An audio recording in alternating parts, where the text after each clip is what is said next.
Imaginez, nous sommes le 25 novembre 2011, le jour du Black Friday, un jour sacré pour les retailers. Vos concurrents brûlent des millions de dollars en publicité pour crier une seule chose sur tous les toits, achetez, achetez plus, achetez maintenant. Et vous faites ça. Une pleine page dans le New York Times. Le titre est tellement absurde qu'il en devient suicidaire. Don't buy this jacket. N'achetez pas cette veste. La logique voudrait que ce soit une erreur stratégique monumentale. Mais pour Patagonia, ce fut le début d'une nouvelle ère. Le résultat, le chiffre d'affaires n'a pas stagné, il n'a pas non plus baissé. Il a explosé de 30% l'année suivante, atteignant 543 millions de dollars. Aujourd'hui, Patagonia n'est pas une petite marque de niche. C'est un empire évalué à 3 milliards de dollars avec un chiffre d'affaires annuel qui dépasse les 1,5 milliards de dollars. Et ça, en prêchant la décroissance. Ceci n'est pas une anomalie. C'est le résultat d'une doctrine marketing que 99% des e-commerçants ignorent. C'est le marketing de la décroissance. Je suis Adrien, cofondateur d'Alexandrie, et aujourd'hui, on va décortiquer ensemble les 3 piliers de cette stratégie qui a transformé des clients en militants et un simple vêtement en un acte de résistance. Patagonia a compris qu'il était infiniment plus puissant de se battre contre une idée que contre un concurrent. Et c'est fondamental dans leur construction. Leur véritable ennemi n'est pas The North Face ou Columbia. Leur ennemi, c'est la culture du tout jetable. C'est la fast fashion. C'est le consumérisme aveugle qui détruit la planète. Et leur mission officielle n'est pas de vendre des vêtements, mais de passer le message suivant: nous sommes en marche pour sauver notre planète. Et en créant cet ennemi philosophique, Patagonia change complètement les règles du jeu. Ils ne vous vendent plus un produit, ils recrutent pour une cause. Le client qui achète une veste Patagonia n'est plus un simple consommateur, il devient un militant. Il vote avec son portefeuille. L'achat n'est plus une dépense, c'est une déclaration d'identité. C'est un acte de résistance contre un système qu'il rejette. Et cette approche, elle crée une loyauté qui dépasse de loin la simple satisfaction d'un produit. Elle forge une communauté unie par des valeurs partagées où chaque membre se sent investi d'une mission commune.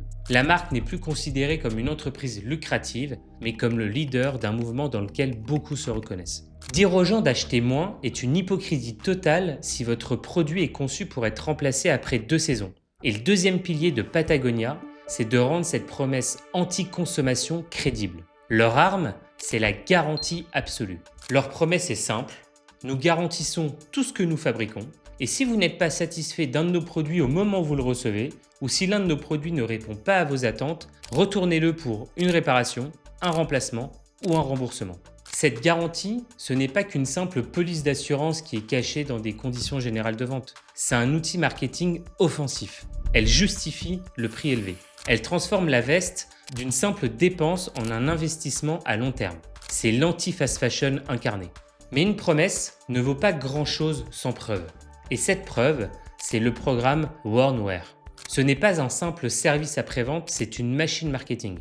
En 2024, Patagonia a réparé plus de 40 000 vêtements dans son seul centre du Nevada. Au total, le programme a sauvé plus de 583 000 articles de la décharge.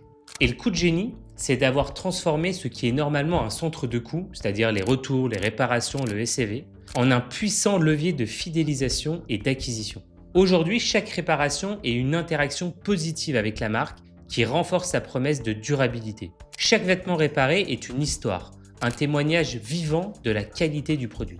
Plus fort encore, le programme Worn Wear attire de nouveaux clients, souvent plus jeunes et sensibles au prix, via la revente de produits d'occasion sur une plateforme dédiée. C'est une super stratégie d'ailleurs pour rajeunir son image de marque.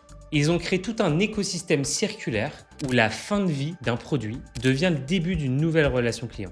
C'est une inversion qui est complète dans le modèle économique qui est souvent linéaire du retail et qui est basé sur un remplacement perpétuel. Comme Red Bull, Patagonia parle très peu de ses produits. Ils parlent de ce que leurs produits permettent de faire et de la planète qu'ils permettent d'explorer. Ils ne sont pas une marque de vêtements qui fait du contenu. Ils sont une entreprise de médias qui, accessoirement, vend des vêtements. Leur arsenal est colossal. Patagonia Film, une véritable maison de production qui a créé des dizaines de documentaires sur l'environnement et l'aventure. Ce ne sont pas des publicités, ce sont des œuvres culturelles. Patagonia Books, c'est une maison d'édition qui publie des ouvrages sur l'écologie, le business responsable et l'aventure, comme d'ailleurs le manifeste du fondateur Yvon Chouinard, Let My People Go Surfing, ou le plus récent, The Future of the Responsible Company. Patagonia Action Works. C'est une plateforme qui connecte les citoyens à des centaines d'initiatives écologistes locales, leur permettant de s'engager, de signer des pétitions ou de faire des dons. Et dans cette stratégie, le produit, en l'occurrence la veste, n'est plus le héros de l'histoire. Il est simplement l'uniforme de ceux qui adhèrent à la cause. Et le marketing ne vise pas à vendre la veste, il vise à vendre la vision du monde. Et si vous y adhérez, l'achat d'une veste devient une conséquence logique, presque inévitable. Patagonia ne dépense pas en publicité, il investit dans des actifs qui construisent sa marque sur le long terme. Un documentaire a une durée de vie infinie, alors qu'une campagne Google Ads meurt à la seconde où vous arrêtez de payer. Ils ont ce que j'appelle remplacer le coût par clic par le coût par conviction. Aujourd'hui, chaque dollar dépensé dans un film ou une initiative activiste n'est pas une dépense publicitaire. C'est un investissement dans l'authenticité et l'autorité de la marque. C'est une loyauté que l'argent ne peut tout simplement pas acheter. Analysons maintenant l'impact chiffré de cette philosophie. La campagne Don't Buy This Jacket de 2011 n'était pas un simple coup de com'. C'était un test, grandeur nature de leur doctrine. Et les résultats, ils sont sans appel. Regardons les chiffres, ils parlent d'eux-mêmes. Une croissance de 30% après avoir dit à vos clients de ne pas acheter. C'est un paradoxe qui est bien lucratif. Au-delà des valeurs, il y a un puissant levier psychologique à l'œuvre, le principe de réactance. Des études montrent que lorsque l'on dit à un être humain de ne pas faire quelque chose, son premier réflexe est de vouloir le faire pour affirmer sa liberté. C'est un mécanisme de défense psychologique contre une menace perçue sur notre autonomie. En disant « n'achetez pas », Patagonia a non seulement déclenché un désir paradoxal, mais s'est surtout positionné comme une marque radicalement honnête et transparente, à l'opposé des techniques de vente forcée et du marketing traditionnel. Ils n'ont pas essayé de manipuler le client, ils l'ont traité comme un égal, un partenaire dans une mission qui est bien plus grande. Et les clients, ils ont récompensé cette confiance au centuple. C'est bien pour Patagonia, mais comment l'appliquer à mon business ? Moi, je ne vends pas des vestes pour sauver la planète. C'est souvent des questions que j'entends. Mais la question n'est pas de copier leur mission, c'est de s'approprier leur logique. Voici 3 actions que vous pouvez lancer dès demain. Action 1, définissez votre ennemi philosophique. Arrêtez de vous battre contre vos concurrents directs sur le prix ou les fonctionnalités. Demandez-vous contre quelle idée, quelle frustration, quelle injustice votre produit se bat-il ? Si vous vendez des produits de soins pour la peau, votre ennemi est peut-être la beauté standardisée et les promesses chimiques irréalistes. Vous vendez du café de spécialité ? Parfait. Votre ennemi est sûrement le café de masse sans âme qui exploite les producteurs. Et si vous vendez des logiciels de productivité, votre ennemi est sûrement la culture du travail toxique. En créant un ennemi, vous créez un mouvement.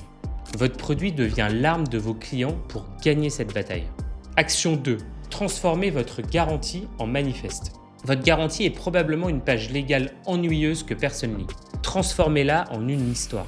Faites-en la preuve de votre confiance absolue en votre produit.